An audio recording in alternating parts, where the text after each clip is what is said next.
They are, I mean, I am not a gifted enough voice professional to be able to produce for you a distinct Jordan Peters. I haven't listened to enough hours of the man talk to, like, really have put in the work to do it more than a Kermit the Frog impression. Oh, it's like an airy Canadian Kermit. Right. In the same way that, like, I do have a distinct Ray Romano, but that's because I've put in the time, I've put in the work. You know, I've logged those hours with Ray Romano. Did you just work out?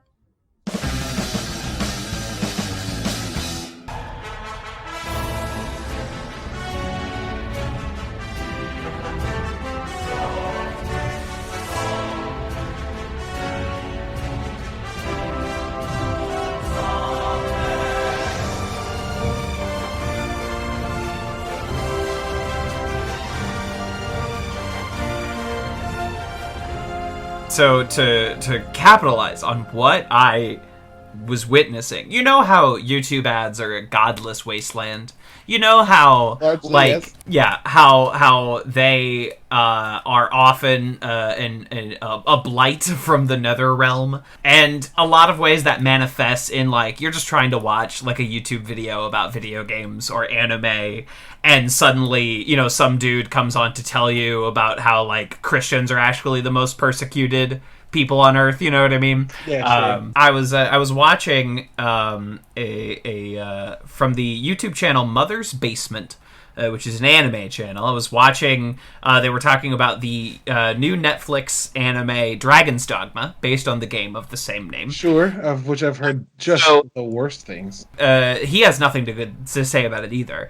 And I was also like, you know, this is one of those times where you're like, you're working your way through your videos playlist, but you're also, like, reading comics. It's just one of those times where you're like, I have two things I really need to knock out, and I'm doing this at the same time. And this ad starts playing, and it's not in English, which happens from time to time. I'm not offended by that. It happens. I wonder how I am selected for the algorithmic program here. But normally it's, like, in Spanish. This one, I was like, this sounds Israeli. And it's by some ad group called One for Israel. And okay, so if an ad from Israel starts with a bunch of people saying, they've been lying to us for 2,000 years. Oh, boy. You know you're in for a trip. You're in for a treat. And they're like, and I was like, okay, this is going... I thought it was going in a direction where I was like, I was getting, like, Israeli propaganda against Palestine on YouTube.com. Like, I thought that was surely where we were going, right? Sure. And then these Israeli people are like, they've been lying to us for 2,000 years. Jesus was a Jewish person, just like me. Jesus dove in the water to save me. Jesus is your savior, fellow Jewish people. And I was like, and then you called, and I was like, I am just emerging out of this cloud, this terrible, like, Galactus from Fantastic Four 2, Rise of the Silver Surfer. Just like this cloud that surrounds me. I have come, my son, to save you. Yeah, Parallax from the Green Lantern film. I do go on. And you, like, apparently, Jesus, have pulled me out of this horrid spiral. So I do appreciate that. Welcome. Welcome to That only helps those who help themselves, Kevin. I merely came because I saw you trying to survive. I love God helps those that helps themselves is one of those very cool quotes that gets said all the time by Christians, but is absolutely 100% not in the Bible. I hate to kick off a community podcast so controversially, but it's one of those times where, like, a Christian mom says, like, well, cleanliness is next to godliness, and I'm like, that's not biblical. That's just something that people say. I guess you could say that, like, faith without works might be in reference to the first thing I said. Right, but he's not speaking of cleaning your room. He's not speaking of the Jordan Peterson, like, eat nothing but red meat and clean your room business. I cannot escape that fucking guy. I'm so sorry. I'm so sorry that you can't escape him. It's not a problem. It's not a problem. I am currently being held hostage by my own carnivorous daughter in the same building that Tom Cruise climbed in Ghost Protocol. He's like what would have happened to Kermit the Frog if you locked him in a basement and only let him watch A Clockwork Orange and The Birth of a Nation. if you had, and I hate to besmirch my main man, Kermit the Frog, a perfect fictional creation this way, but unfortunately, that is what he sounds like. if I know everyone has made this comparison before, but if Ray Romano had made like a hard post-Raymond pivot, instead of becoming like a surprisingly excellent dramatic actor, right? If he hadn't decided to work with Scorsese, and if Raymond had instead made a hard pivot to YouTube conservatism, you get Jordan Peterson. Yes. But without any of the charisma. without any of the innate animal magnetism of Ray Romano. I don't think I've ever had to describe Jordan Peterson, but I think that I'm proud of he's Kermit Frog if you locked him in the basement and only let him watch those two movies. That's he's Kermit the Frog if you forced him to go carnivorous. If you forced him to eat Miss Piggy, then that is what you would both the voice and psychology you would get on the other side. Yeah, if you forced him to clean his room and then eat other frogs. Right, absolutely. And you get if you forced him to eat Robin, or if Robin had made Kermit go on a full carnivorous diet. I love these folks that I see on the horrible online websites lately that are like, Sesame Street is doing pro Black Lives Matter propaganda. Elmo's teaching kids to wear masks. When did the Muppets get so #woke? And I'm like, so obviously, what, you've never fucking seen Sesame Street? Yeah, apparently you've never watched Sesame Street because like apparently, what the fuck have you been doing? You've never seen Sesame Street. Like you must have like only turned on the part where the Count is teaching you numbers. That's paramount to being like, Mr. Rogers says take care of people. Fucking SJW. Like, they stopped at like the lesson they took away was be nice, and not the lesson that like everyone is equal and you should treat everyone as being equal. They took away, they stopped at Cookie Monster. They only got as far as Cookie Monster. Yeah. My uncle, Sketch Sawyer, for those of you who want to look him up on Twitter, is a comic book artist for a living. And I might have talked about this last week, but Ilhan Omar from Minnesota, I guess mentioned or tweeted, somehow brought up the fact that Japan has a like 7-story, 6-story, 4-story Gundam that like moves and shit. Hell yeah. And my uncle was cued to this by somebody, and so ran to his Wacom and drew fine representation of the congresswoman, and a Gundam, and shared it with her, and got like 50,000 likes. It's wild. And then it ended up, long story short, progressing into like he sent them a physical print that's hanging in her office now in Minnesota. Hell yes. But the number of people who were on Twitter like, you've ruined Gundam for me. Gundam should stay non-political. Gundam. I was like, yo, if there's a show that's more political than Gundam in this era of anime, please show me, because it does not exist. Are you fucking kidding me? I love when people out themselves as just being bad at watching stuff. It's one of my most favorite things. People accidentally out themselves for fast forwarding through the slow parts. Yeah, where people accidentally out themselves as like, so you've either never actually read an X-Men comic book, or you are so bad at interpreting what comes into your brain that you think the X-Men should not be dabbling in social issues. You absolute clown shoes motherfucker. You fucking numpty. You dunce. You absolute fucking froghead. Can you imagine? You piece of shit. I'm sure that Disney's trying to figure out how to bring the X-Men into the MCU. We all know that's what they're doing. Can you imagine that they just make a few good choices and get a few movies that are just the most on topic? Just let's fucking talk about it, and how people are going to be like, Disney's ruined X-Men, and how it will then fall on our shoulders, those who have actually been paying attention and who've read X-Men shoulders, to stand up and be like, they were made during civil rights.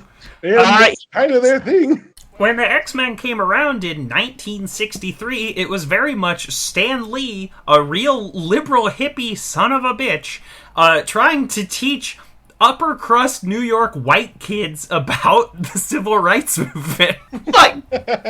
like they were like, it's, you know, it was a very 1963 take on that idea, but the idea is like, hey, this could have been you. And this is what it would feel like if someone that looked like you were going through these things. And so you run it through, and the early Marvel comic books are for fucking babies, you know, so it's like running through your young brain and processing these things. It's there from day one. They did the X-Men get AIDS storyline in the 80s.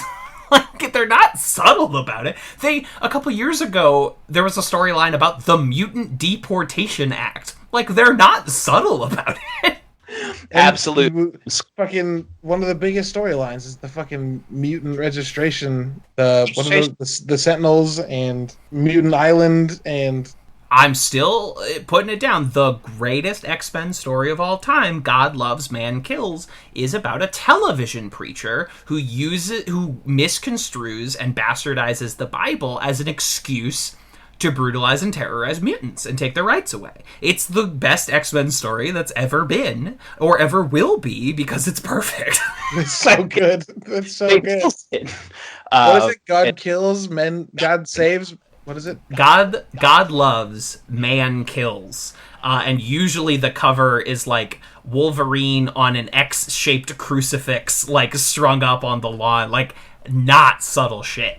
But it's exquisite. It's like a graphic novel, and it's quite short. I would recommend it to anyone out there.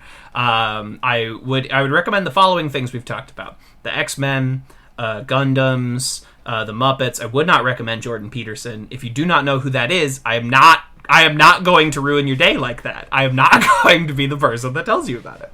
I won't do it. Just one tiny brief thing before we get into the topic of this show. But I was reminded recently, because are you at all familiar with the Marvel hero Captain Britain? I know that he's the British version of Captain America. Currently, Captain Britain, who's usually a man, he is retired, and his sister has taken over the mantle, and she's fucking dope. It's the best material either of those characters have gotten in decades, and there are, of course, people that are mad about it. But if you actually cared about, like, the stories of these characters, you would be fine with it, but you just don't want women to have things. And it reminded me of this bizarre period that I guess we've been living in for the last 7 years, where people are just pretending that they cared about the Mandarin before Iron Man 3. Where folks are just, like, trying to convince me that they gave two shits about the Iron Man villain, the Mandarin. And we're so... You know all those kids on the playground wearing their Mandarin t-shirts? When you and your friends would go out to recess and you played Iron Man and Mandarin. You know, it was the classic... Everyone had Mandarin-themed birthday parties. And you were so betrayed by Iron Man 3's portrayal of that beloved, not horribly racist character, the Mandarin. Yeah. Where everyone just pretended like they gave a shit. I'm like, you didn't care about Captain Britain before this happened. Don't lie to me. Don't you come into my house, internet, and pretend like you give a shit about Brian my Black. childhood. Yeah. I'm ruining the discovery you made. Wait 30 seconds from now, because you haven't Googled it yet. When you learned it became a woman, you suddenly decided to care and get mad about it. You didn't care about Captain Britain. Don't fucking lie to me. I used to be one of those people that took the hard, like, I did a bunch of research beforehand and realized, oh, this is what they're going to talk about, and then almost specifically in relation to Iron Man 3, being like, oh my god, they're going to do Mandarin. This guy looks like he's a big deal. That's kind of dope. And then seeing it and being like, they ruined Mandarin. But I got over that really quickly when I realized, like, shit don't matter. Yeah. This is, of course, Advanced Community Studies, a podcast about the American television comedy community that we look at 1 or 2 episodes at a time. This is the beginning of our Season 3 coverage, and we are the Greendale 3, but tonight, just the Greendale 2. I'm afraid. Yes. The Greendale 3 is all of our listeners. You are our third. I am one of your hosts, TV's Kevin Lanigan, and you didn't have to, Dean. You could have lived the rest of your life in blissful ignorance and died a happy pansexual imp. But you wanted to feel real power this year, and now you're going to feel my power as it surges from me down through you, from nostril to rectum, now until the end of time. And that's what's up. Such a good fucking monologue. And, dude delivers. John Goodman's amazing. I'm your daddy host. And I mean, my name's Caleb. That too. And I don't have anything that's gonna top that. So just call me John Goodman when you see me, and I'll just call you John Goodman, the greatest actor of all time. Vice Dean Laybourne, which, like, John Goodman, good name. Vice Dean Laybourne, good name. Good name. Fucking good name. When I was doing my X-Men as community characters list, Vice Dean Laybourne was Magneto, and I do not regret that one iota. Yeah, and that incredible comic page edit that I saw come across your timeline on Twitter, and I was like, exquisite photoshopped image of putting that monologue in Magneto's mouth, as done by the great Jay Edidin of Jay and Miles Explain the X-Men, and the recent writer of Marvel's Snapshots, Cyclops, which I have here right next to my recording desk. Wouldn't you know it? Wouldn't you know it? But I was watching this episode for who knows how many times now, and I said, is John Goodman the greatest actor that has ever been? And the thing I couldn't think of was the counterexample. Like, who would I put against Big John? Because Big John can do comedy, like sitcom comedy. Yep. He can do straight-faced comedy like he does on Community. He can do hard-out dramas, HBO dramas, big Coen Brothers dramas, and he is also a phenomenal and versatile voice actor. Is there any better actor than Big John? I think no. The only person that comes to mind because of his voice acting talent is Clancy Brown. Clancy's great. He's a really quality character you throw in for an episode of a season. But I don't think I've seen him as the leading man in a thing. Right. I want to see that, and I don't think that Clancy can't do it, but I haven't seen it. And Clancy I love, he's the guy. He can be your Shawshank Redemption, or he can be in the season 2 finale of Lost, or he can be fucking Mr. Krabs. And he can do all three of those things. I love Clancy. You won't hear me say a bad word about Clancy. He's great. He's great. And his voice, ooh. But John Goodman, it's a whole different bag. We're just into our episode coverage of the season 3 premiere already. Season 3, episode 1, Biology 101, directed by Anthony Russo, written by Garrett Donovan and former guest of the show Neil Goldman. In the season 3 premiere, Pierce returns to the study group. The group starts taking biology, and Jeff has a bizarre monkey gas episode. As we are introduced to a heretofore barely mentioned aspect of Greendale, that they have a gigantic air conditioner repair annex. Yeah, and it's like the money-making part of the school. It's 80% of their funds come from the air conditioner repair school. More accurately, Dean, this is where Greendale's money comes from. Oh, Big John. He's so good. He's so good. I just fucking love every time this guy shows up on my damn television set. I'm never... those actors, everyone has, their own list where they're like, yes, good, they're in this. They've shown up now. Yeah, sure. And this episode feels so emblematic of what I was talking about last week as well, of this phenomenon of exactly what Dan Harmon's been watching based on the guest actors he has on the show. Because we have this episode also introduces Michael Kenneth Williams from The Wire. Omar's coming, and John Goodman at this time was also on the HBO drama Treme, where I feel like that recency kind of got him in here, but he was like bouncing. That's why he has a ponytail and a goatee later in this season, because sure. Or maybe he was just coming off of damages. I mean, John works. John books.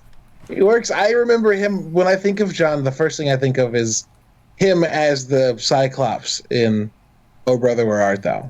Incredible. Big Dan Teague, the Bible salesman, who so good. mercilessly beats our heroes with a tree branch. Everyone treat yourself and go watch Oh Brother, Where Art Thou? You know, just treat your damn self. And so we get him. Speaking of actors with incredible voices, can you have a better gift as an actor than the 1-2 punch of a face scar running from your forehead across your nose and the voice that Michael Kenneth Williams has? Yeah, it's unfair. It's like He's you need someone to be anime menacing or badass, and it's like, well, this guy has both of those things in spades. And it's unfair. He works. He's never been able to turn his like all-time performance as Omar on The Wire into bigger like movie star success or anything like that, but he has such a dependable character actor career, and he kills it. I don't think he kind of fills the same slot that I put Jonathan Banks into on relation to Community, where I don't know if they think what they are doing is funny, but the absolute tenacity with which they are doing it makes it funny. Yeah, I've always wondered when you see a very serious actor in a comedic show as like a cameo, if they know they're being funny or if they're just reading the lines like, I guess people think this is funny. It literally bugs me almost every time a normally dramatic actor is on a comedic thing. So, like, yeah, I completely understand that. That, like, you have to imagine that. I don't know if you've watched, Michael Kenneth Williams had a show on, was it Vice? Oh. He had a show on Vice, before we found out Vice's founder was a fucking douche. Whoops. Yeah, whoops. How do you establish a news... You think you're immune from the news because you make the news? Yeah, and the content that Vice made is so fucking woke in most cases. Right. And then this guy's like, actually, I hate black people and Jewish people. Like, Vice has one of only, like, 2 incredibly, like, liberal socialist communist video game platforms I've ever experienced, you know? And then he's like, actually, I'm a piece of shit. actually, I'm a piece of shit. And I thought I had like a William Randolph Hearst Citizen Kane kind of immunity from the news because I make the news, but I guess not. Yeah, I don't get it. Anyway, so he had a show on Viceland called Black Market. So like from what I remember, he was talking to people that did like street racing and shit. Idris Elba also did this, so it's easy to mix these two up. Sure. Idris Elba also went to Detroit and talked to like street racers and shit. But most notably, Michael K. Williams like infiltrated a like carjacking ring in New Jersey to report on it. It's some wild shit. Like, homie's so good at like just being that guy that like he's hanging out and talking to these people in a carjacking ring, and like it's called Black Market because it's talking about like them stealing cars, taking them to garages, removing the VINs, painting them and shit, and then selling them, and it's fucking wild. I'm on his IMDb right now because I just want to make sure that this guy. Oh, he's on Lovecraft Country. I haven't watched that yet. Yeah, he's like the grandpa or the dad. Cool. I guess depending on what generation that show's taking place in at that moment. As he should be. He was Trumpet Man in Motherless Brooklyn. He was Chalky White in Boardwalk Empire. Yeah. Oh, Chalky White. Yes. Yeah, dude. Right. I have not seen all of Boardwalk Empire. I will. Okay, it looks like... Oh, apparently he's in the Assassin's Creed movie. It really looks like he works... There's Musa in that movie. Almost every year he's on some HBO series or miniseries. Yeah, and he's his HBO reg. Yep. He's the HBO guy.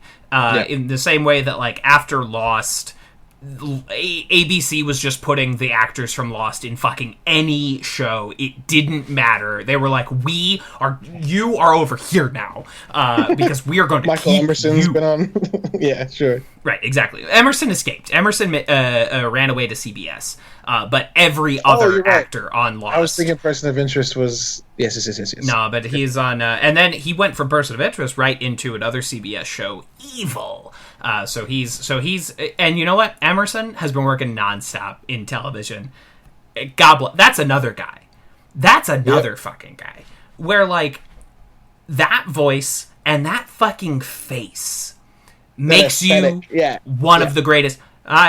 Yes, we need to solve the person of interest. Any fucking thing that guy says or does is incredible. Don't you read? I guess I'm kicked out of the book club. It's just he can turn anything into fucking butter. One of my favorite pastimes during quarantine is to look at Michael Emerson tweets and read it out loud in my Michael Emerson impression.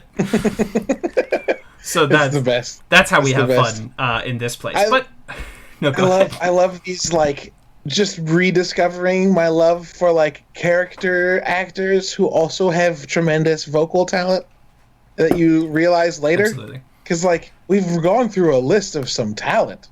John Goodman, Clancy Brown, Michael Emerson, fucking Michael K. Williams. Michael K. Williams. Like, they're all over the place, man. They're all over the place. And we you just don't see it. Right. They're working nonstop. And we are talking about a show with an incredibly talented vocal cast of their own. You know? Sure. Troy. I almost said Childish Gambino next. Donald Glover is a tremendously talented everything. Who has also voice acted as Spider-Man, the Miles Morales version, of course. Of course. Danny Pudi is a fucking DuckTale. Wait, who is? Danny Pudi is one of the current DuckTales. I didn't realize that. That's amazing. Yeah, it's excellent. It's him, Bobby Moynihan, and Ben Schwartz.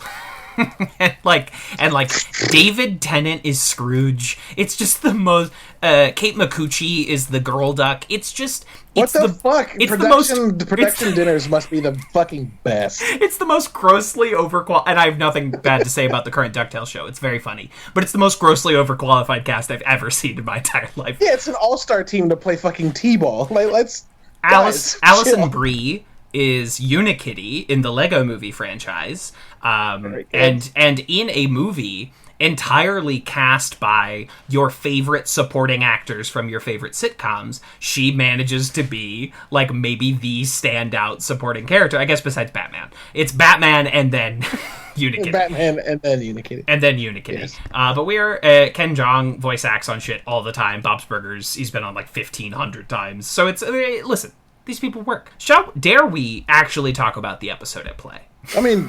Dare we discuss, like, what's the use? The plot, right? Like, we've wasted, how long have we been, we've been recording for 34 minutes. It's about time we talked about the plot of this episode. So, I quite like this episode on the whole. There's a lot of really funny shit in this episode. The John Goodman monologue is transcendent.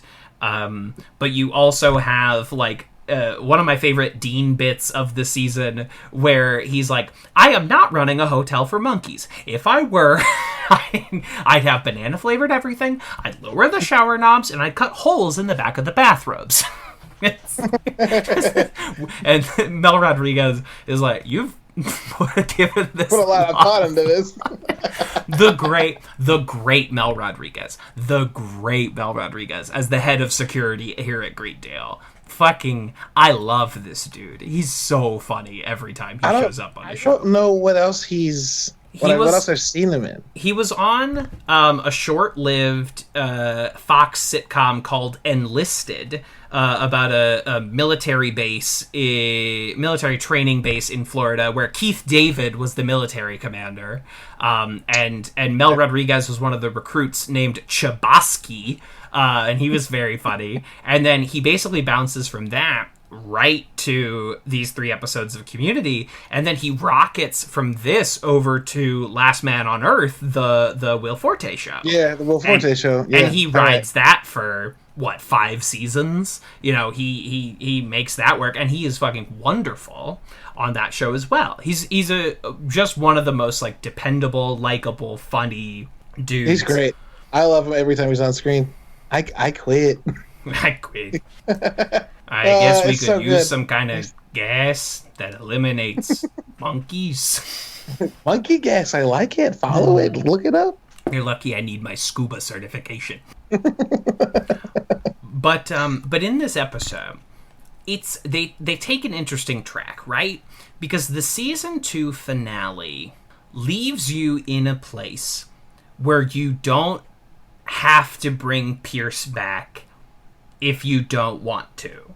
I don't know the behind the scenes situation here, because it definitely feels like that finale is written in such a way that if Chevy had wanted to leave, or if the show had said it's time for you to go, that's a pretty perfect exit for that character. And he gets to leave on top. Yeah. He comes out as top dog. He won the paintball game. He has one up on the whole study group. And he gets to leave on his own terms instead of dying from jerking off to death 2 seasons from now. Which is what happens to that character, lest we all forget. Yeah, he has to fill all those files of his extremely virile semen. His hyperviral sperm. A nitrogen-cooled cylinder of my hyperviral sperm. And watching shit. Pedro Goggins Pascal. Just fucking... Oh, it was Pedro Pascal. Yes. It was Pascal in the virtual stumble table through read. those. Right. Yeah. Watching him like realize he didn't read any of these ahead of time and being like, "Oh my god, what?" And it's like he was a fan of the show. Apparently, he and Gillian know each other. Like he was into the show. He had seen it and enjoyed it, but like I guess he didn't like do his due diligence. Or sometimes you just get caught on like these labyrinthine, insane lines that people have to say. Yeah, it's fucking wild. It was a very good read overall, because everyone in that reads, well, it's the whole show we just talked about being very talented, but to add Pedro as like, it was perfect. Pedro's great, and Walton Goggins does an exemplary job. Yeah, I love how Walton Goggins has this like wonderfully severe energy that's almost so severe every time he's on screen you kind of want to laugh too.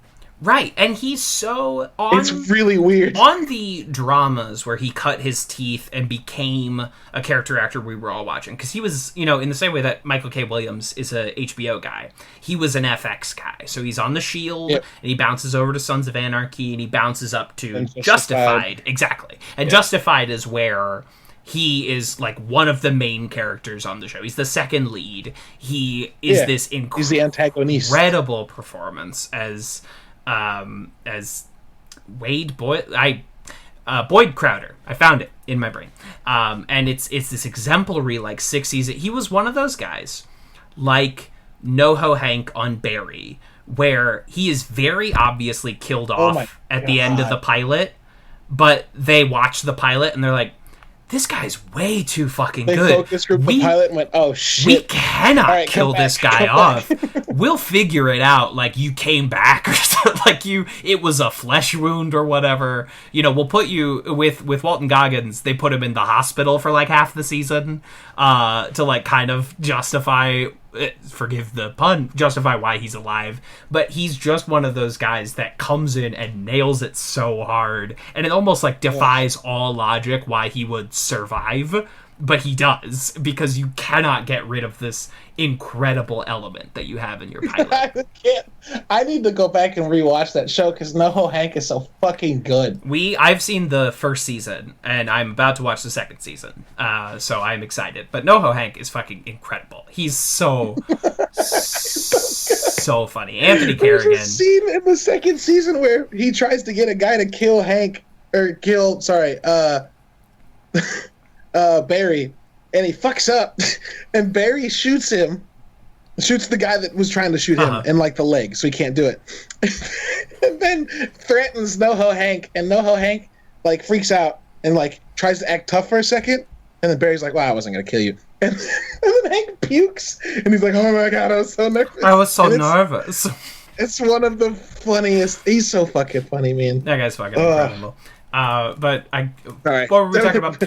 They had an angle to get rid of Pierce, and They had a perfect exit strategy. And there is Pierce material that comes along down the line that I think is good. I like his advanced gay plotline. Like, I like the story of this season that he's overcoming his father, that we spent a couple episodes of season 2, like, setting up. I like that plotline.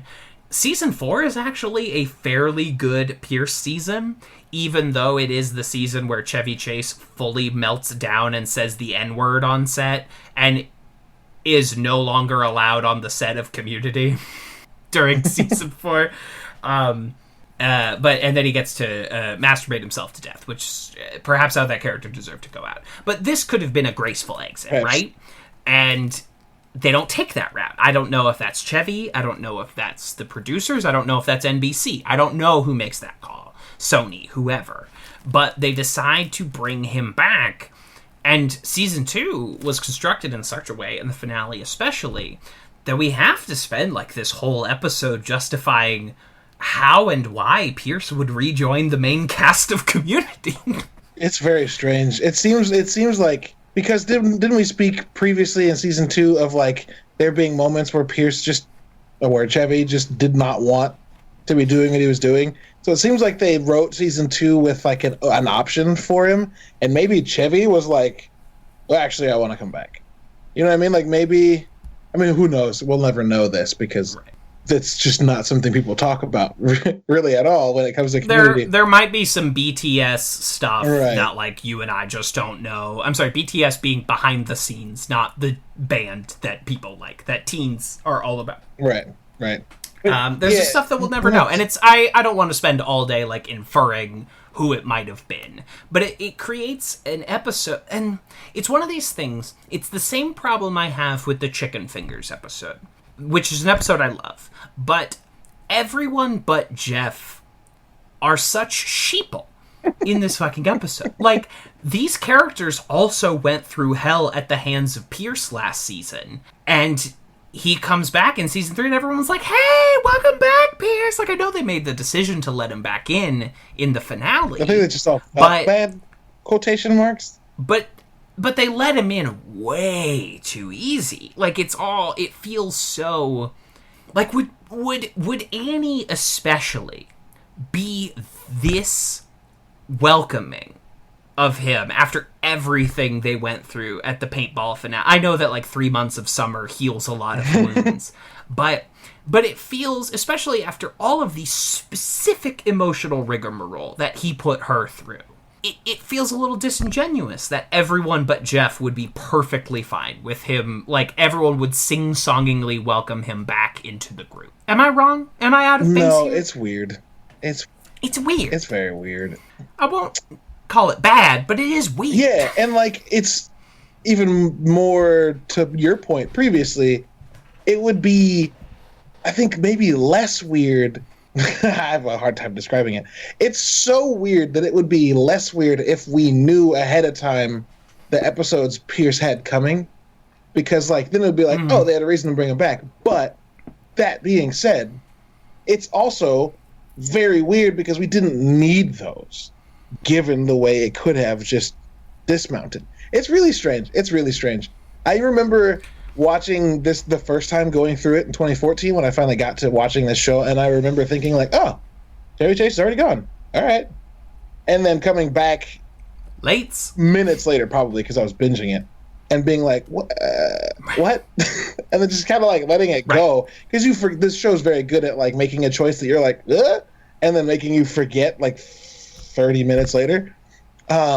And this was one of those cases where I was like, why? And then, you know, as season 3 progresses, you're like, okay, I get it. But they do kind of shoot themselves in the foot, or I guess like lay a nail strip down themselves and then walk through the nails, because they do like eliminate this like really good character arc and out. They do just kind of toss that out with the bathwater and go, actually, we'll figure it out later. And then when they do figure it out, it does feel like a decision that was made because someone said, we'll figure it out later. Right. It's strange. And it's, you know, I don't know how fair it is to look at the rest of this season or even the seasons to come and use that to color this decision. But in light of having seen the rest of this show several times, it feels so weird that they would make the choice to bring him back, because this season in particular, they do everything they can to separate him from the rest of the cast. Yeah. They lock him in a trailer, they stick a body double in a Pillow Man suit, just like every possible version of this they use as little Pierce as possible. Yeah, it's very strange. It ends up becoming very I'm sorry, I just sent you something that I thought you would miss while you were finishing your sentence. So I just realized this ad on top of my screen on the IMDb page I'm on is for the number one selling curcumin brand. But then if you look just to the right of where it says that, it's a box that says Curamin. So that's not curcumin. And then if you look just to the right of that, the reviews for Curacumin. So this product is mislabeled 3 times, or at least twice. It's mislabeled twice in this ad. So if I were to click on this ad that is on your IMDb page, I would surely get like a laughing skull and crossbones to fill up my laptop screen. Like I would get that screen from Jurassic Park where Dennis Ned exactly. That is oh, and yes, it's here in the gallery of images we've shared on Skype, which is of course a beautiful photo of Jim Rash in black and white, looking dashing with a full head of hair. Yes. Lauren Stamile in a beautiful yellow dress. It's the long history of images we've shared together in this Skype conversation.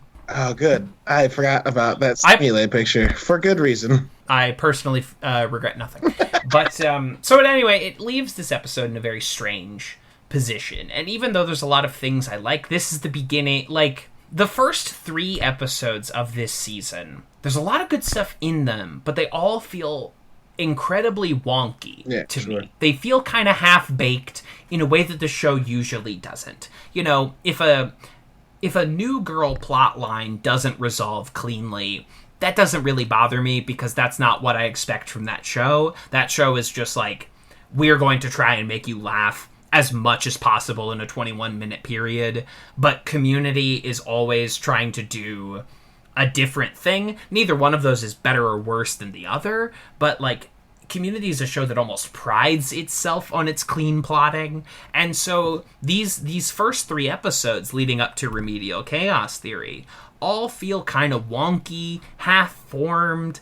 They didn't really have, like, their larger thesis. And then we get a bunch of bangers all right in a row leading into Christmas. Yeah.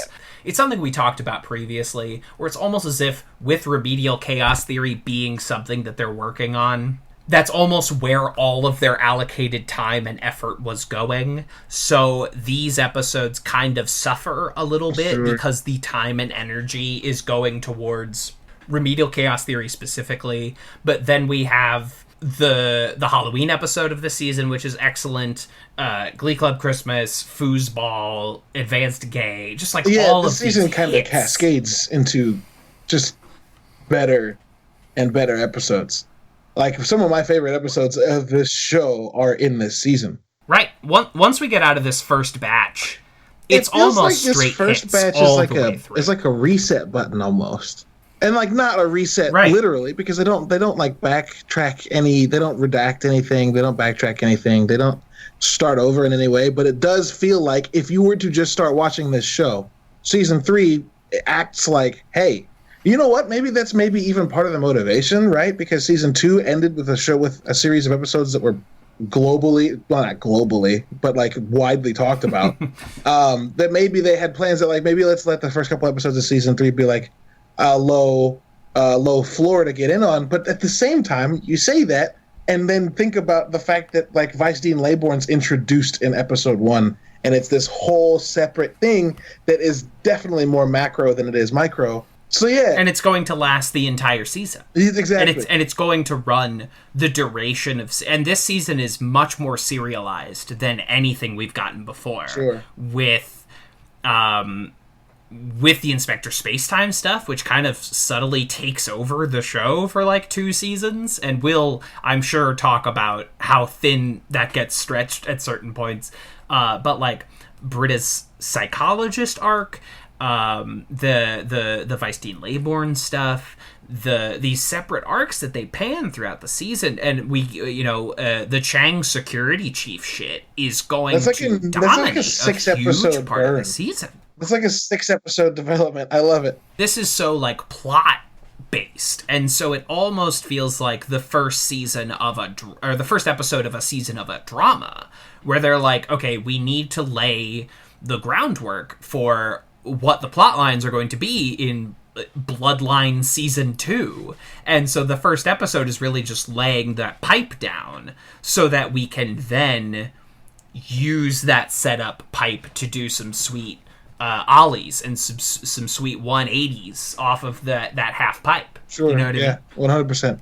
Yeah, it's interesting. Like, maybe there's some exposition being done in these first 3 I mean, I guess that's kind of it. Yeah, it's like, hey, what if we just spent 3 episodes kind of spinning up the gears on what we're going to do for the rest of the season. And then Remedial Chaos Theory will throw that element of what the fuck into it, and then you can spend the next, 20, 18 episodes trying to figure out what the fuck's actually going on with these 4 arcs we've spun up and then distracted you about. I'm fine with it, because normally the beginning of a season is when my brain's the most turned off, which is a shame. But there's so many shows that people are like, you just have to get through the first couple episodes.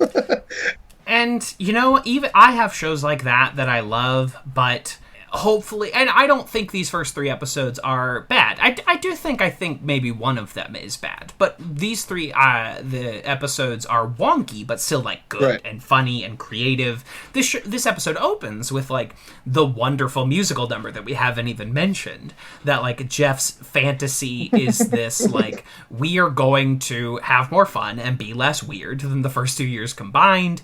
We're going to be joyous. We have all of these likable actors, some of which from other things. It's going to be colorful. I'm going to fuck Annie.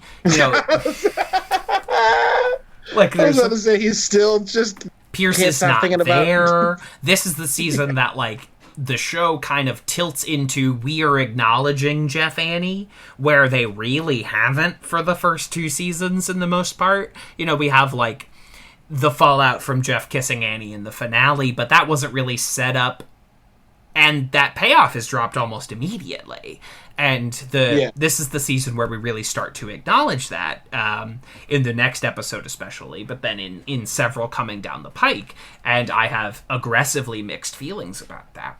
And it boopy doopy doop doop sex. See, that's part of the good part of it, right? That's part of that. That is what we call a perfect joke. I have less charitable feelings about their plot line in episode 2, the Model UN episode, which we will talk about. Yeah, which has probably one of the weirdest lines used to make something happen in a show that not is just weird to the people in the room, but was weird to me watching. Being like, what? Why would Jeff say that? It makes me feel very uncomfortable, and it's the episode that put me off of Jeff Annie forever, before I had even really thought about it as like an item I need to be interested in. Actual time on the court, you were like, you're benched.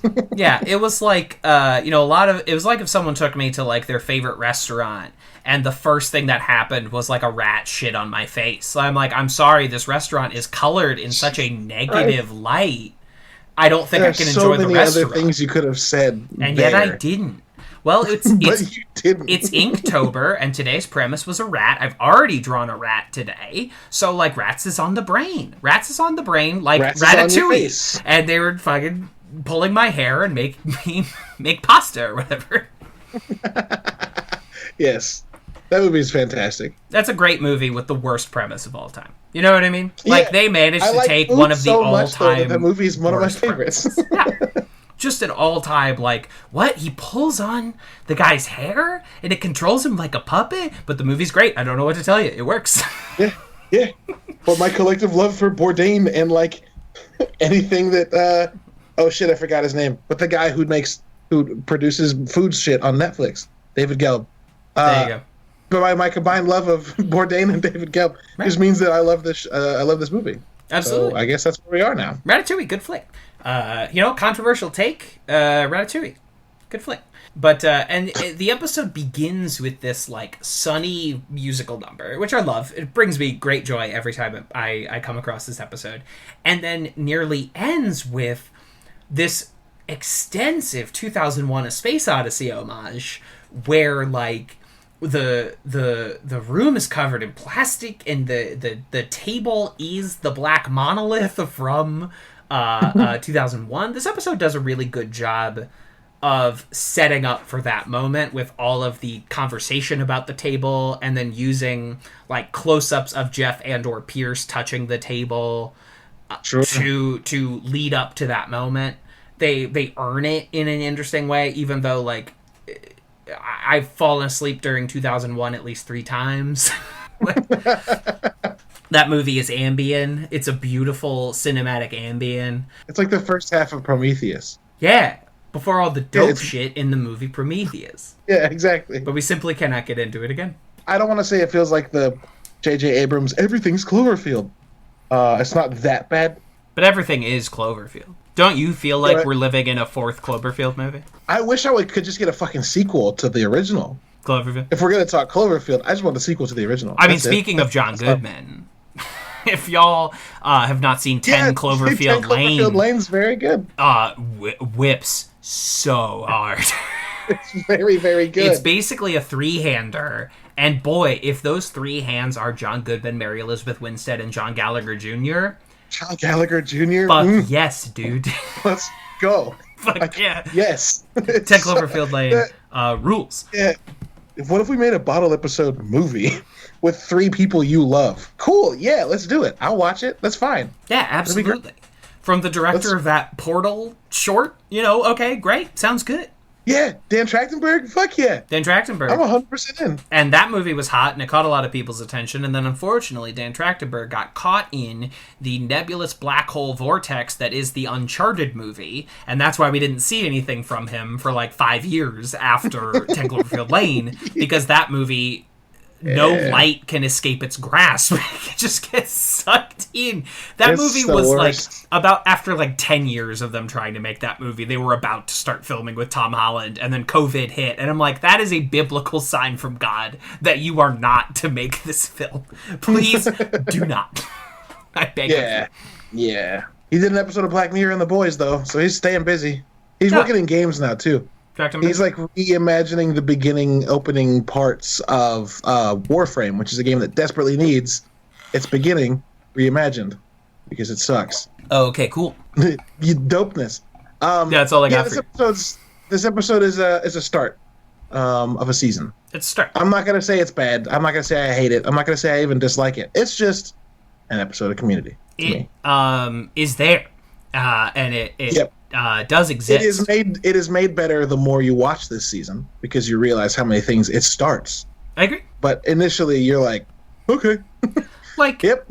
So episode 2. So few episodes of Community are bad, and this is not among them. Even though some of it feels wonky and it feels off, you still have that incredible monologue, the incredible opening musical number. The 2001 homage is one of the most weird, daring things I've ever seen a network show try to pull off. It has these excellent redemptive elements, even if I don't think the whole stands up exquisitely well. Yeah, sure. I mean, let's just... So we're at the ranking sheet here. So let's, as a starting point... Oh, I guess we should go to the end tag first. This end tag is... No, go ahead. Wait. This episode establishes Air Conditioner Repair School. Yes. It establishes Britta as psychiatrist. Mm-hmm. And also Britta as, I haven't done anything with my life, Britta. Which is a good Britta. As a connoisseur of Britta, this is a good arc for her. Yeah. It establishes security guard Chang. Yep. It establishes Abed's obsession with Inspector Spacetime. Pierce's re-entry into the group. And, so it is... And the biology class. And Britta and Jeff. Yes. It establishes a lot of... I don't know if there's many sitcoms. Is this a sitcom, technically? Absolutely. Okay.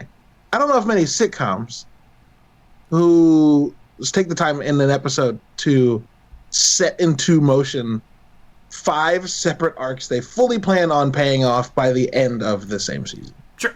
And that is very rare for even like Netflix sitcoms, which are much less episodic. I think rarely try to lay this amount of pipeline in 21 minutes. I wish more of them would.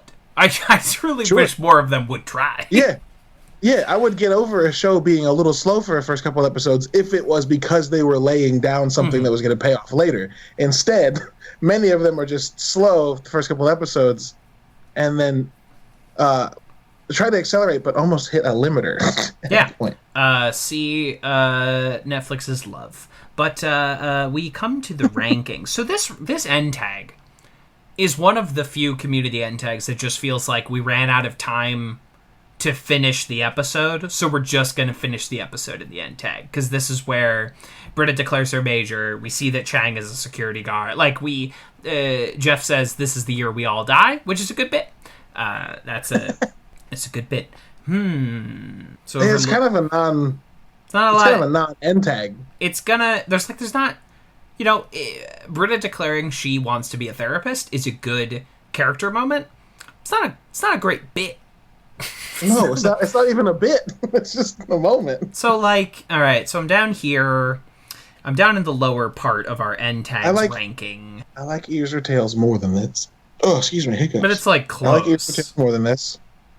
I like... Dildopolis at least has jokes. Yes. What screens, man? Screens. That's the, like, circle around shot where they're all just looking at phones or computers, and then Abed says, nice hang, and then he just, like, leaves. So I maybe like this one more than that one, just because that one doesn't do anything for me. That one doesn't do anything. It's just people in a room. It's like, I get it. Yeah, that Writers works. of television, New you're number old. 43? New number 43, Britta declares her major. Really, really leaps off the page. I'm sorry, I'm being mean to community today. I didn't mean to. It's a real barn burner. Oh, shit. Did I say crossburner? No. No.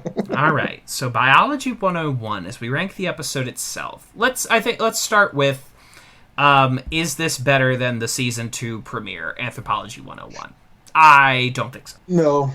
There's a lot of stuff I like in this episode, but Anthropology is a much better whole piece. It is a much better consistent. All right. So is this better than the pilot? Yeah. I would say. Not by a lot. Because it's already been established. Mm-hmm. So, like, it can do things like have the Vice Dean show up, or it can do things like open with a musical number. Right. If the pilot of the show had started with a musical number, oh, boy. You know what I mean? Like, I don't even think the pilot of Glee opens with a musical number. Sure. You have to establish something first. I don't think Smash opens with a musical number, any of those musical shows. Yeah. Science of Illusion, the April Fool's episode. I think I like this one a little bit more. Yeah. What's the psychology of letting go? Is that Pierce's mom dies and the oil mud wrestling fight? And then Intro to Political Science is the election night, right? Or the Greendale election. Ooh, these are close for me. Like uneven episodes with some really good parts. Moments. If I think about the parts of Biology 101 that I really like, I do like them more than the parts of Intro to Political Science that I like. Yeah, sure. So I would agree with it. Maybe eking up. Is this better than the drug play? Let's skip a couple places. No. I would probably agree with you. I'm not a huge... Sorry, that last act of Chang just fucking whips. Really works very well. It's really good. Really works very well. Okay, so the literal deciding factor, is this episode better or worse than Custody Law and Eastern European Diplomacy, than Luca Who Makes Hats Out of Babies? And is Custody Law Jeff get it going to jail because... Yeah. Because Chang kidnapped those keys. It's not as good as that episode. I would put it between this and Intro to Political Science. I have a lot of fondness for some reason of Luca and that episode. You have a much stronger relationship with Luca than I do. You two are closer. It's not even just that. It's like how Britta acts around him. And I like that. What if he did? They're like, why are you acting so weird? It's very... Oh, that's very good. That is very good. Very good. And then her finding out Luca's like a murderer and the neighbor playing their trumpet. And I do like that. But if I take Britta's plotline in that episode, and then I put the rest of that episode up against John Goodman, Michael Kenneth Williams, the opening musical number, John Goodman's monologue. No, you're right. You're right. It is better than that. I think it's our new number 32. Biology 101. S3E1, Biology 101. I think we came off very negative. I think I'm just a little, like, tired tonight. This is a fun episode. There's a lot of good shit in this episode. We ended up coming out very negative. I think it's because Glow was canceled. I'm just sour. I'm a little sour patch kid. I did see a video I didn't think I would see of Mark Maron. Of Mark Maron being like, just let us make a fucking movie. Just let us make a movie. Mark Maron never has come across to me as the kind of guy to be like, just fucking let us try. He's always seemed like the kind of guy that's like, yeah, fuck it. I don't care. I don't care. He comes off, I'm not like a huge Mark Maron guy. Like, WTF is okay. I didn't really like his self-titled show. His stand-up is hit or miss for me, but goddamn is he good on Glow. Like, goddamn is he good on Glow. And I could listen to that guy read the dictionary to me. I don't know why. For some reason, the combination of like raspy, smoky, nasal, like wispy that he has is like, it's perfect. And I hope that like someday my 8 to 10 years of smoking will pay off in the same something like that.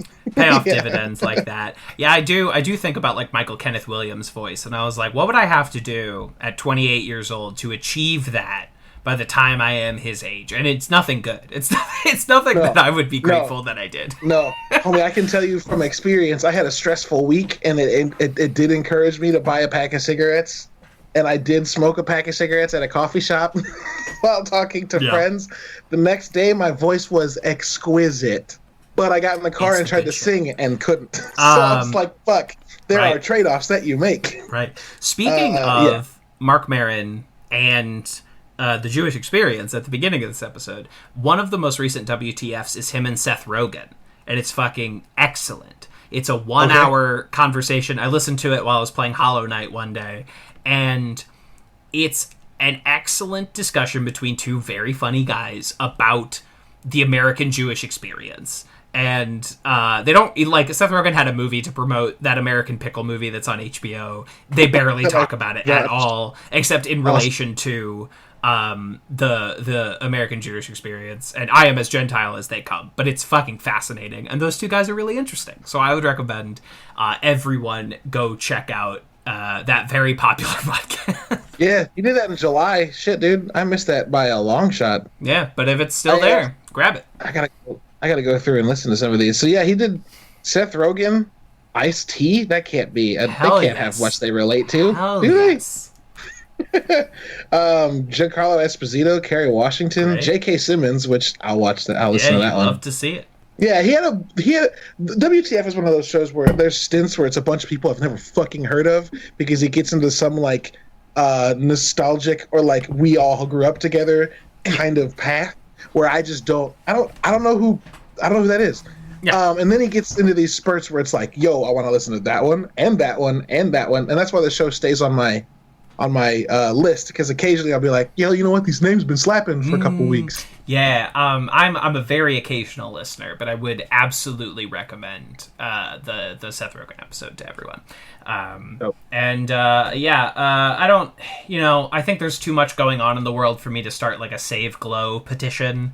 But if y'all want to just like turn on Netflix while you're working and just play Glow in the background to like trick Netflix into making a movie, I think that's like a low cost way to trick Netflix. I am all about tricking Netflix, and I think we should do that because like I did promise Twitter that I would get into it at least a little bit in this episode, but like there's this thing that happens with Netflix programming where because they don't have a direct viewership relationship with like advertising and income in the same way that like NBC does, right? And you're looking at like trying to film during COVID. So like NBC can look at a show like Superstore and they can say, okay, it's going to cost like this much time and money to make this safe to film during quarantine, to keep these actors under delayed contract until we can safely film an entire season of Superstore. And this is how much money we make off Superstore every week. So we can do that math. But like right. and it's one of the there are of course upsides to Netflix, but one of the downsides is that each show is specifically itself devalued because you are paying a subscription for everything that's on Netflix. So Netflix has much less. It's why so many Netflix shows are just like being canceled left and right. That they look at a show like Glow, which is a show based around human contact and human beings touching each other. And they look at how much it would cost to keep them under contract during all of this in relationship to them running the numbers of like how many people are going to cancel their Netflix subscription if we never make a 4th season or a movie of Glow. 0? Yeah. 1?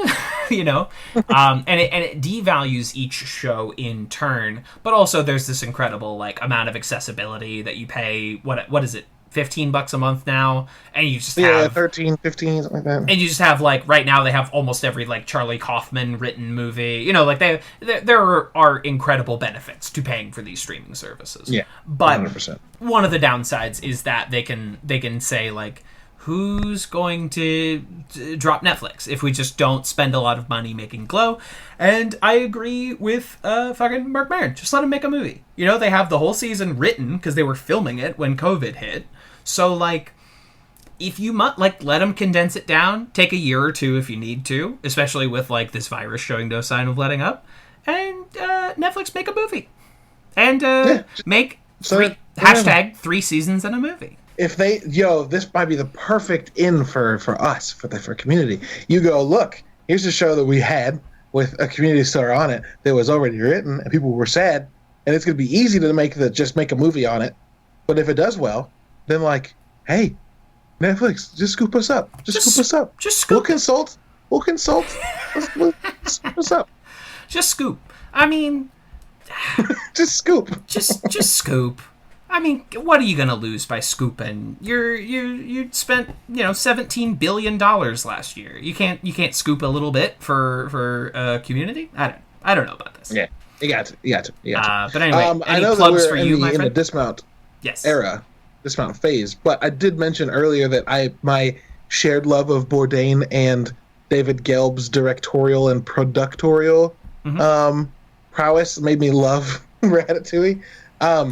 I just found out that David Gelb is the producer for all 8 episodes of Marvel 616. So, that show's going to be fucking beautiful. It's going to be beautiful, and as I think we've mentioned on the show previously, one episode is directed by Gilead Jacobs, and another is directed by Alison Brie. so, if they can't make their way into the MCU, they'll make their way into the conversation about the MCU. Right.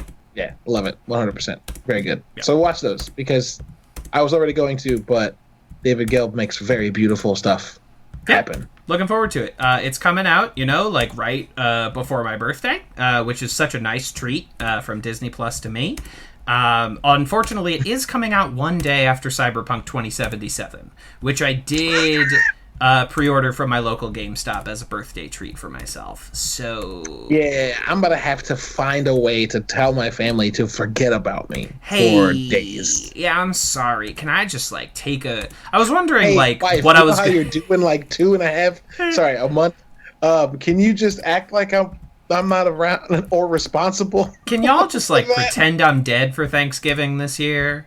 I think that would be best for everyone involved, actually. Just deliver my turkey to my dark room that's going to have only neon lights on because I will be in it. Right. And normally, for my birthday, I go to the movies because that's one of my favorite things to do. And I maybe, invite some friends to the local bar and grill. But neither of those seems exquisitely possible this year. So I think for my birthday this year, I'm just going to play Cyberpunk 2077. But No, I guess it was nice of CD Projekt Red to plan that 5 days before my birthday. Yeah, also very nice of them to plan that like 10 days after what's sure to be one of the shittiest weeks in American history. It will either be a nice way to unwind a little bit or a nice way to distract yourself a little bit. Or a nice way to forget the world exists. And I guess we'll see which one's which. We're recording this October 6th, 2020. And folks keep getting sick. And I dare not get my hopes up. Hope is pouting in advance. Hope is Faith's younger, richer, bitchier sister. Hope is to quote Frankie Dart, the attic-bound incest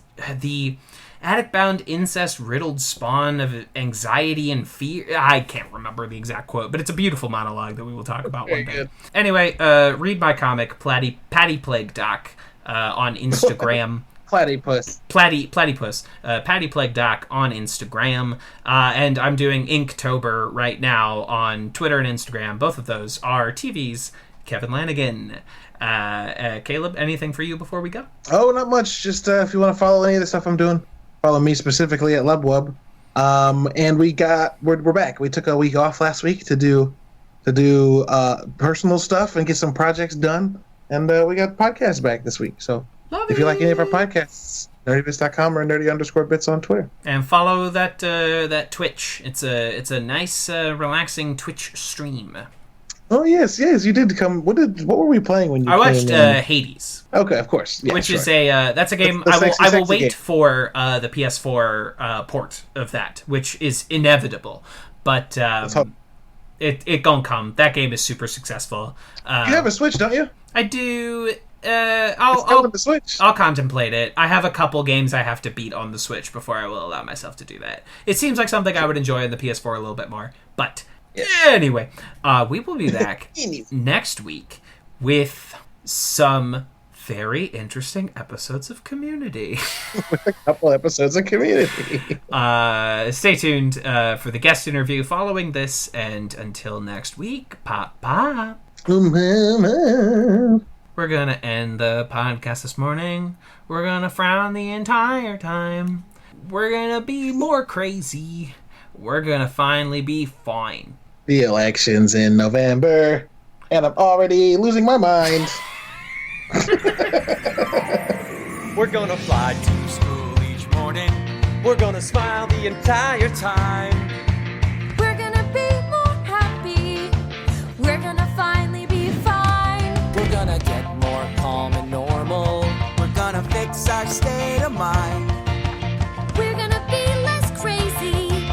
We're gonna finally be fine. We're gonna stand holding hands in a brand new land far away from the borderline.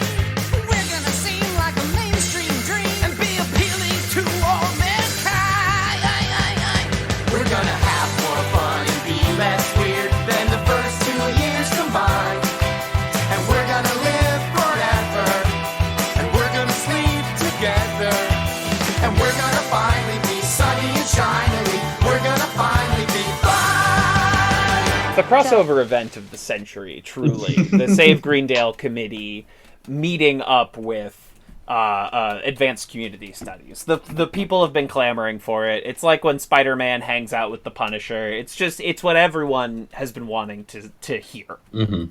This is Alien versus Predator, Freddy versus Jason, but minus the verses. This is no. This is a competition. This is a competition. This is we are competing to have the superior community podcast. I think we all know that if we were going to do that, the battlefield would probably be Among Us at this point. Right. That's how. Oh, that's not good for me. That's not good. I felt like we played that game for like 2 or 3 hours the other night as a communion of community podcasters. And I felt like towards the end, I really okay, I understand what I'm supposed to do at any given time. I'm still garbage at being the imposter. I'm still hot liquid garbage. It's so much pressure, and we all have talked before and stuff, but it's not like playing with super close friends or anything. So I don't even know who people are half the time, and of that crew, we had Dom and Andre and the You Can't Disappoint a Podcast guys. And I was like, boy, at any given time, it is very difficult. Like, I know what you sound like, and I know what Alex sounds like from 6 seasons. And there was one woman, so that was easy. Yeah. But it was anything beyond that was getting a little tough. Well, and it's the true test of our commitment to this whole cooperative thing that we're doing, because like, you know, we most of us met each other, at least in terms of video, when we did that big live stream. A bunch of us like met each other for the first time, you know, that was all very communal. That was all very positive, you know, like, and now, like, you know, shout out to Alex. He was an evil motherfucker, that guy. He was a true monster. He was an absolute bastard man. Yeah. And I've done his show, and I know he's done your show, and vice versa and everything. And, you know, he's probably the most collaborative out of all of us. And yet, you know, he was going for throats that game. So absolutely, it's like, you know, you know Annie Edison or Abed Nadir for years, and then it turns out one of them is the ass crack bandit, and you're like, okay, this guy's been the ass crack bandit the whole time. He's still like a nice guy outside of putting coins down butts, but it gets a little dicey after that point. You know, I never thought of this before, because I'm not much of a ass crack bandit conspirator or conspiracy theorist. But I never really thought about this. Abed has, you know, it's revealed that he has placed a tracker on the members of the study group. What if the way he did that was by dropping a tiny, you know, quarter-like metal object down the pants of his friends, and apparently many members of the school? He swore you would never find it. And to be quite frank with you, I don't know your own experience here, but what part of your body are you less acquainted with than your own rear end? You can't see it. You can't find it. There's not a lot of hard investigation that could go on back there. Forgive the horrible unintentional pun. And I think there's I am also not really digging into the ass crack bandit thing. I mean, I really like that episode, but also, you know, the point of that movie and the movie it is primarily homaging is that there will never be a concrete answer. We won't ever find that out. Yeah. And that's part of the point. Yeah, I mean, I just recorded my episode on the first conspiracy theory episode, the main conspiracy theory episode, in season 2, and yeah, I mean, that episode is in the same vein. It's just endless twists for seemingly no purpose, and at the end, they don't really accomplish anything. So what have we learned? There's that I forget where you stand on season 6, but listeners of the show would know I'm a great supporter of it. But there's, at the end of basic email security, after like everything they've been through and the entire school has been doxxed, and they're just sitting around the table like, what did we learn here today? I like that episode. I just think it's honestly kind of a mess. And like, that's my feeling with a lot of season 6 episodes, is since they're so much longer, they just have like scenes that I feel could have been cut out. And I like basic email security is one to me where like it just keeps getting wackier, and not like in a paintball or, you know, homage sense like that. Like, but it's just, you know, I don't really, it's hard for me to follow that episode. And I feel that way about like the RV episode, the road trip one, and a few others where it just feels like Community's like so much up its own ass at that point. Which I just think they balanced a little bit better in like season 2 or 3. But at the same time, I mean, basic email security is one that me and my friends have been quoting a lot recently for some reason. I don't know why. But that it is funny. Like, there are some great stuff in that. There's great jokes in that, and I like the intentional messiness of it. Mm-hmm. It's like if they had been forced to contain all of these episodes down to 21 minutes, it would have all been much cleaner and streamlined like we were used to in early Community. But we would also not get like Chang's PowerPoint or any, like, Elroy has so many moments in season 6 that are hilarious and are also the first thing you cut if you need to lose 30 seconds from an episode. That's true. Yeah, I think it's just the contrast of I've been watching a lot of episodes. I mean, I'm recording stuff in season 2 for my show. I've been picking random episodes from pretty much everywhere in the show. So there's been this like whiplash going back and forth, and season 6 being longer and just kind of having those I'm going to say filler, but I don't mean that in a negative way. Just like extra stuff that, like you said, probably would have been deleted for a 22 episode cut. It's just the pace is different. Like the pace in season 1 and 2 is like really snappy. It like the dialogue is always going at a really fast rhythm. And yes, season 6 kind of just slows it down a little bit. You know, I think it makes sense. It was the nature of the platform was different than network TV, and they didn't have to fit in commercial breaks and all that stuff. So it's just a result of the medium, I guess. But absolutely, so I don't really fault season 6 for it. No, they did. By the way, this is the interview portion of Advanced Community Studies. I am joined by Ed from the great podcast, the Save Greendale Committee.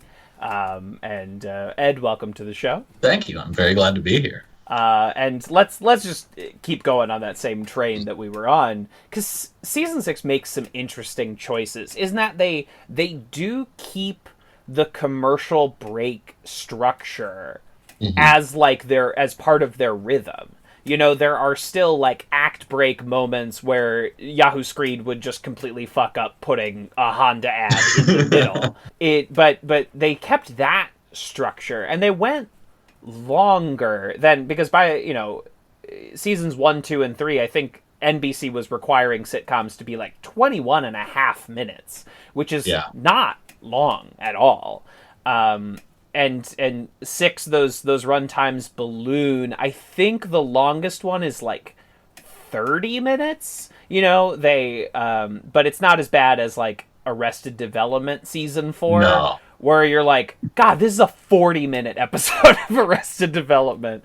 You could have cut most of this. Like, my word. Yeah, I never watched season 5 of Arrested. Season 4 let me down big time, so I never even went back and watched the recut they did. But yeah, I think that's kind of something that with comedies in general, like, I think this actually was, I was listening to one of the other community podcasts, and they were talking about Atlanta, and they were arguing about whether it's a comedy or not. And one of them made the point that it's just the fact that it's a half hour that you call it a comedy. And I think that's almost like that can, like, that now that everything's kind of streaming, and like the format of like the half hour sitcom versus the 40 hour long drama, but really it's 20 minutes and 40 minutes because commercials, like all that stuff is kind of falling by the wayside. Like, so I think a show like Community, or Arrested Development, like I understand them coming back with these longer formats, but it's just, I think, the result of them trying to make that transition to where we're at now. Community less so because it didn't have the long break in between. But yeah, with Arrested Development, it was like they were completely rethinking the show when they brought it back with season 4. The entire format was different. I know that had to do with scheduling and stuff too. There was a lot of factors involved, but still, it was. I mean, the TV's completely changed. So right, absolutely, and we still produce like half-hour sitcoms and all those things. Like most networks still have their own 30-minute comedy blocks, but the Netflix or Hulu, whatever, insert your streaming platform of choice here, are all now kind of following the HBO model, where it's like the runtime is not necessarily determined because we're not fitting in ad space, and I honestly don't think that is good for most comedies. I think most comedies would be maybe not like 21 minutes, but if every episode of every like Netflix comedy was like, we're going to be 25 minutes, and anything like self-imposed restrictions would probably do all of those shows a big service. Mm-hmm.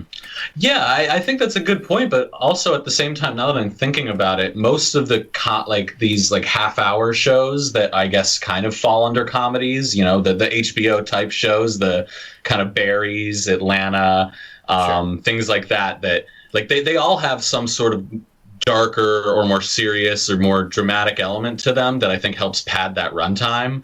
Whereas I guess it's different because it's a sketch show, but I think of something like I Think You Should Leave, which has like 16-minute episodes. So, it's that's like they're the perfect length for that show, Yeah. It's like either they're getting less comedic or they're just shortening the runtime, I can't really think of that many like full half-hour comedies. Then again, I don't really watch a lot of like the like Netflix show. I didn't watch Space Force or any of those, for instance. You didn't miss it. Yeah. But there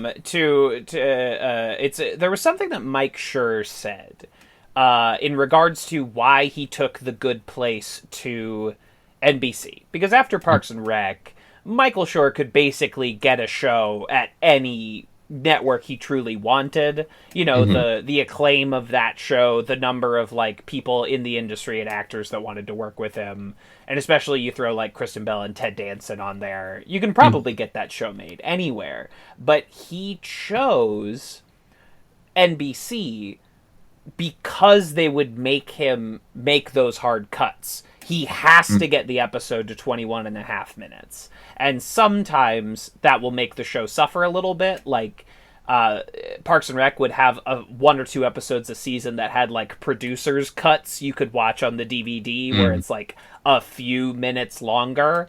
But if The Good Place can do 21 and a half minutes, then anyone can. Because that show is shoving more stuff down the barrel than any show I can think of. Yeah. No, that's a good point. I mean, I think part of it is that, when you compare TV to film, right, or to TV making to filmmaking, if you take these shows that don't have the network restrictions, especially stuff made for streaming, like especially as you get, over the 45 minute mark, these are just serialized short films, and it's like the writing still has that serialized structure, so it's different from filmmaking in that way, but like I think what really, really differentiated TV from film as like an art form was that structure of having to fit within the, not only the short format, but the act breaks, the commercial breaks, without all those things, like, and this is not at all a bad thing, but something like Atlanta, is essentially a bunch of half-hour short films, and not all of them are really even that connected to each other. Right. Or shows like High Maintenance on HBO, which is literally just like an anthology series. They get a little bit more, they have a little bit more overarching stories in some of the later seasons, but I mean, it's pretty much just little vignettes in each episode. Yeah, I guess, ultimately, if I must make a statement, I think it depends on the pace or the comedic tone and pace that is inherent to your show. Right? Mm-hmm. Because, like, Atlanta, is it a comedy or isn't it? It's definitely funny. Is it like a capital C comedy is sort of up for debate. I would just apply dramedy to it. But the pace that show is very intentionally striving for doesn't need those hard 21-minute cuts, hit every act break on a big joke. Like, in conspiracy theories where Jeff is like, I don't know, like that. Like, Atlanta does not need that juice. So it being a little shaggier, a little longer, odds and ends, works in that show's favor more than it would, say, Community or Arrested Development. Even though I quite like Community season 6, but I was not into Arrested Development season 4. Sorry, Koogler. Aw, poor Koogler. That's actually a good point. After the initial run of Arrested Development, definitely my favorite piece of his output to the world is Koogler. It's Koogler. much more than those later Arrested seasons. But yeah, I mean, it's just I could almost be convinced to just feel, without prior to this conversation that maybe the restrictions of network TV are bad and should be, pushed aside or whatever. But yeah, it's what kind of gives us that, if without it, we wouldn't have, these other serialized things, because they probably would end up just being movies or something else entirely. But yeah, that structure is, I think valuable. I'm glad I hope it doesn't go away entirely. I don't think it will, because there are still a lot of successful network shows, and people do watch cable, even if it is less than it used to be. But also, I watched, a couple of some of the like Netflix originals that aren't actually Netflix originals. They're like Canadian sitcoms or, right. Others, like stuff like that. And those kind of work in an interesting way, because I never watched them on TV with that format. It's always just, binging them on Netflix, and yet they still have that, it's the same as, I guess, watching any American, TV show later on Netflix or something. But it can still work that much later after the fact. Yeah, and other folks' mileage may vary, but when I turn on Netflix or I turn on Hulu, I'm not usually watching a capital N Netflix original. I'm usually watching something that was originally on NBC or FX or some other larger network that has like landed on Netflix. And so that kind of feedback structure wouldn't exist. And as much as Netflix puts out like an original every week, Netflix also depends really hard on The Office and Community when it landed. Like these network shows that produce seasons and seasons of episodes that Netflix's internal production doesn't usually allow for. See Glow or any other number of examples. Yeah, it's kind of interesting when you put it that way, because the core of their internal output, like Glow and Stranger Things, even the like House of Cards and Orange is the New Black, like they were not going for they were not trying to make the things that people used Netflix for. They're trying to make this like prestige content, and it's good. Like a lot of it is really good. Even their movies like have gotten really, really good, but it's not like, I think most of us use Netflix for half-hour, binge watching half-hour sitcoms or 40-minute dramas, but still, it's not the type of stuff that Netflix is actually putting out. And I don't know, maybe they would be better served if they did just start making that stuff. But I know they've tried, and even stuff that it's not a half-hour sitcom, but stuff like the Joel McHale show, like, that was their kind of attempt at doing something that doesn't really seem like a Netflix thing. It's much more of a cable TV thing, and it kind of didn't really work. And I think some of their sitcoms went for the multi-camera approach too. And I haven't heard great things about those either. Yeah, I know there's like The Ranch. I think I haven't watched it, but that One Day at a Time show, I think, is also like multi-cam. Yeah. That got good reviews. I did see that was pretty well loved. People seem to like it. The Joel McHale show with Joel McHale is an interesting case, because it is literally a show Joel McHale did on cable, but they basically just changed the name. Yeah. It is just The Soup. It even has like the same internal canon and recurring characters. It just can't use the name The Soup. So that is kind of an interesting example. That's true. Maybe not the best example, but yeah, they don't really. I guess it might be cheaper for them, frankly, to just import Canadian and Australian and UK sitcoms or whatever, and then not produce their own. But I don't know. Yeah, it is interesting. Yeah, Netflix spent like $17 billion on programming or whatever last year, and it's way cheaper to buy the rights to Schitt's Creek or Crazy Ex-Girlfriend than it would be for them to produce seasons and seasons of both of those shows. Well, that's the thing. They've gotta, like, I know they're not in the clear right now. I know they're in debt. Like they've been spending and spending and spending, and I'm sure the subscriptions are rising. Otherwise, they probably would have stopped. But like I I can't imagine what the hell their end game is. Like, it seems completely like just outpace everyone else, and then we'll be the only one standing, when clearly that's not the way it's going. Right. They're spending far more money than they're making. Like, Netflix is doing well, but I don't know about like $17 billion just in production costs alone. Well, and but also in these spheres of like apps and production, like Uber has never operated at a gain. It has been operating at a loss since it's existed. And people say the same things about like Amazon. That Amazon has never been like truly profitable.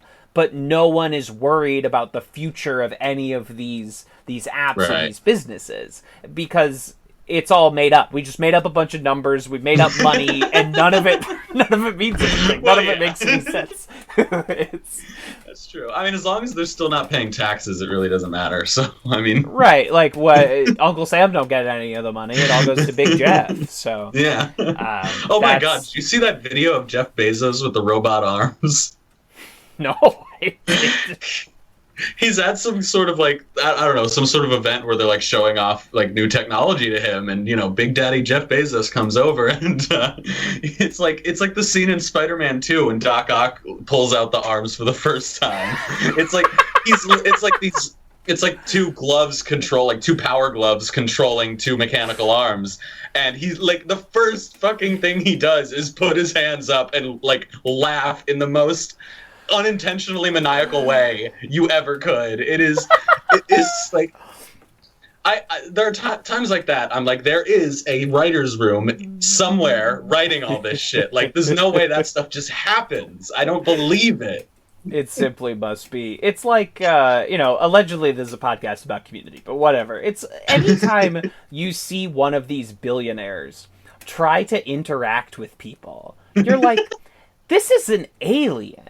This is not a person. Yeah. I don't know. I mean, yeah, you have an entire different set of concerns every morning when you wake up. Like, it's literally like a separate species. Like, no offense to any billionaires who might be listening, but like, I don't view you as having the same basic human needs as I do, and like, not going to try to take away yours until I have to. But you know, like, if your Maslow's hierarchy of needs is 100% different than mine, are we the same species? Are we indeed like a member of the same group? I don't know if we are. I know. But Community. So this is allegedly about the season 3 premiere, Biology 101. Do I remember correctly that you said season 1 was your favorite, but I think you're a big season 3 guy, if I remember correctly. I mean, yeah, the first 3 seasons are pretty flawless as far as I'm concerned, with a couple exceptions. I'm not a big fan of like one or two. Like, I'm not a big fan of the season 1 finale. No, me neither. It's like 1 or 2 episodes in season 2 that are maybe a little more forgettable. And season 3, I'm just not a big fan of how crazy the Chang stuff gets. Like the first Chang Dynasty episode, the elaborate heist. Like, that's where I start to get lost a little bit. Like, I was worried about that with the Dreamatorium episode. I was worried about that, but I managed to follow. I managed to stay on board. Right. But first Chang Dynasty, I was just like, it's crazy, and I don't know if it's funny. Some of it definitely is, but right. And you're like, okay, first Chang Dynasty. By the end of this season, Chang is literally about to blow up the school. Yeah. The Spanish teacher from the first season has gotten to a point, character-wise, where his guitar has wired the school to blow. And that is one of those kind of points of no return that this show reaches, where it's like, once we've gotten there, how do you ever go back to, we're taking a pottery class? Yeah.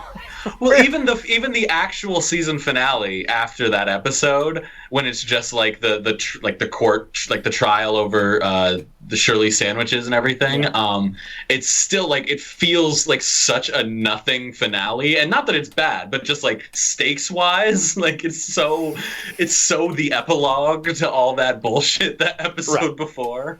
I'm realizing this now for the first time. I think part of the issue is that in that episode, Community for the first time really kind of felt cheap to me.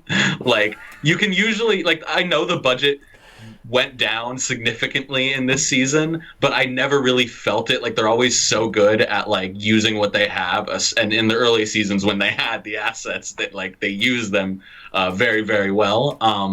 But, like, I don't know. I just felt like the costumes and stuff in that episode, just everything, and mostly it's the weird lightsaber battle bit at the end that I just completely. I'm just like, okay, they needed another pass at this. They really needed another pass at this. Could we not find a way to cut to just like Chang getting hit in the face, or however that sequence ends? Maybe we need it. Yeah, just and one like, more go. And to compare it to the episode, I guess we're actually talking about the opening number, like the whole 2001 bit at the end, like all that stuff is put together so well. I mean, I don't know how much any of that would individually cost. I imagine a big musical number probably isn't the cheapest thing they put together, but I mean it's a big way to open this season, and I don't know, it's. The season premieres and finales are never really my favorites, or the ones I rewatch the most because they're usually the most plot heavy. But this is one that I guess I've seen a lot recently, because as I was rewatching it for this, I was remembering almost every line right before it happened, and there's a lot of good stuff here. Yeah. There's a lot of... It's kind of like an uneven episode, but also if you think about the sheer number of things that this episode sets up that we will play with all season, like... Chang's security guard, air conditioner repair school, Pierce's return, the biology class. You know, okay, maybe this was just they needed to lay down some track so that we could do pillows and blankets halfway through this season, so we could do these things. Inspector Space Time, Troy and Abed living together. It's just there's so much in this episode. And on top of that, it's like 3 episodes later, we get Remedial Chaos Theory. So it's like they do this work early on, and then they pay it off pretty quickly. It doesn't take long. Once you get out of this first batch of 3, which I'm like, I think there's good stuff in there, but I'm overall pretty lukewarm on. It hits almost all the way through the rest of the season. An unbelievable, like, season 2 level batting average here. It's good stuff. Good show, Community. I like it. Yeah, and to go back to initially when we started talking about season 3, just the reason I always go with season 1 is because I tend to gravitate towards the just kind of happier, lighter version of Community that provided. But I think this season is the pinnacle of this wackier version of Community that is really what most people think of Community. But I think season 2, especially as I'm rewatching it for the podcast, is like makes a great case for itself because it balances the two, I think, almost flawlessly. Like, it's really the perfect middle ground between like what Community started as and what it became. Absolutely. Yeah, as it's like, because it is still evolving and it is still changing, you know, you can still do Accounting for Lawyers where it's like, they go to a lawyer party. And Space Bus 2 episodes later, and that's what we can do. And we don't really re-find that balance, I feel, until season 6 comes the closest, where you're like, okay, we are doing quote-unquote normal episodes again. Like, this is just an episode where we meet Britta's parents. This is an episode where they're just selling Hondas, and it's not Meow Meow Beans where we're completely like reinventing the show for an entire episode. Well, yeah, that makes me think like season 5, it almost feels like they were like, okay, we have to bring it back to season 3. We have to bring it back to where we left off when Dan Harmon left. And then they did that for season 5. Like, season 5 really tonally feels a lot like season 3, and even looks a lot like it's just darker. But then season 6, is like, all right, now let's, like, what is the next stage of Community? And in a lot of ways, I think season 6 feels like a different show, like with how different the cast is at that point. Yeah, and I don't think that's necessarily in a bad way, but because of, by the time you get to season 6, 3 of the original cast members are gone.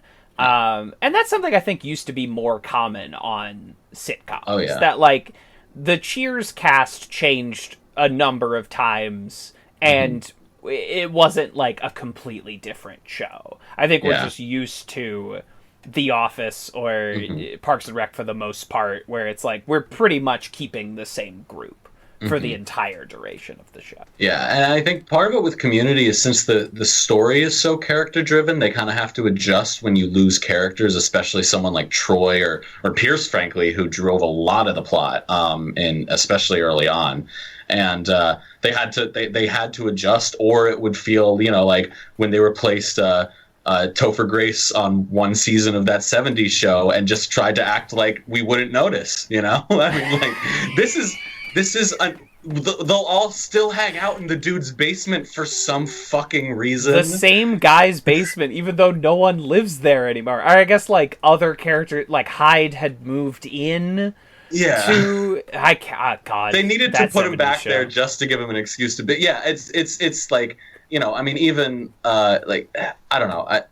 It's hard when you lose key characters, and Community clearly did, and they found ways to still make it work. But I think season 6, with how many were gone by that point and how many new characters they added, it was I mean, I just think Frankie's, like, I mean, Elroy too, but Frankie's introduction in that first episode of season 6 is, like, a great way of showing how they're like, look, we're going to ground the show, but by grounding it, it's going to be also crazier. Like, she kind of just represents that, like, she doesn't get it, but she really wants to try. So, yeah, absolutely. And I think every time we add or subtract a key cast member, they do a good job of it not feeling like that 70s show where they're just like, hey, look, new Eric. The joke in the season 6 premiere where the dean says new Shirley and it's Frankie is that she's nothing like Shirley. And Elroy, or the closest they come is Hickey in for Pierce, but Hickey's energy is very different than Chevy Chase's energy. They don't even make the same kind of old jokes about Hickey that they do Pierce, because he's not oaf the way Pierce is, so it doesn't really apply. They wouldn't dare. Yeah. He's too scary. You wouldn't make those jokes about Jonathan Banks in the same way. Well, this has been fun. Ed, now's the time to tell the folks where they can find you on the dang ol' internet if they want to hear more. You can check out the Save Greendale Committee podcast.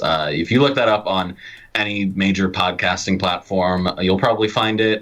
You can also follow me on Twitter at SGC_podcast. And there you'll find a link to a bunch of ways to find the show that might be a little easier than searching it. And you can also follow for updates on my show and other just random community stuff. And at this point, it's just kind of random thoughts, mostly about TV, but not necessarily specifically. And for completely unfiltered me, go to @eWilshirePrime on Twitter, Wilshire with 2 L's. And no, I actually don't tweet that much from that account because I use the other one more. But so that's where I'm at. You get one for, like, video game updates, and you get one for community updates. Pretty much, that's kind of where it's at now. Yeah, occasional, like, PS4 screenshot or something, things like that. I've streamed once. I might do that again. So I guess you can check me out for that if you want. You had the Star Wars prequel meme about shifting Sans Land, right? Was that you? Okay, good. I'm glad I remember that. I was very proud of that one, yeah. That made me laugh. I had a good time with that, because I also don't like shifting Sans Land. It gets everywhere. It's coarse. I don't care for it.